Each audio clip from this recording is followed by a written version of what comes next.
Dopo settimane di inchieste e proteste raccolte anche dalla nostra emittente, arriva la petizione per fermare l'unificazione dei reparti di divisione e clinica ostetrica. Un'unione già di fatto avviata, ma contro la quale si è formato un gruppo che chiede al direttore dell'azienda ospedaliera, Luciano Flor, di riaprire il tavolo della discussione. Promotori dell'iniziativa i sindacati, ai quali è già arrivato l'appoggio dell'Unione degli Universitari, della Rete degli Studenti Medi, del Movimento Se non ora quando e del Centro Veneto Progetti Donna. L'Unione toglie alle donne la possibilità di scegliere l'approccio preferito per far nascere il proprio figlio, questa è la denuncia del gruppo, ed ecco di nuovo comparire, lo si legge nel testo della petizione, il famoso corridoio contestato da più parti.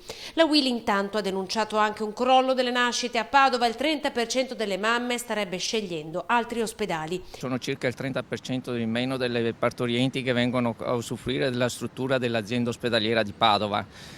Detto questo, c'è anche una richiesta di mobilità interna da parte di tutti gli operatori sociosanitari che lavorano all'interno e di moltissime ostetriche che cercano di andare presso altre aziende. Il personale che ha subito la nuova organizzazione starebbe scoppiando. La cosa più importante invece rispetto agli operatori è che si trovano a lavorare con due equip completamente diverse, quella ospedaliera e quella universitaria, che hanno sistemi di lavoro diversi, con tipi di protocolli diversi.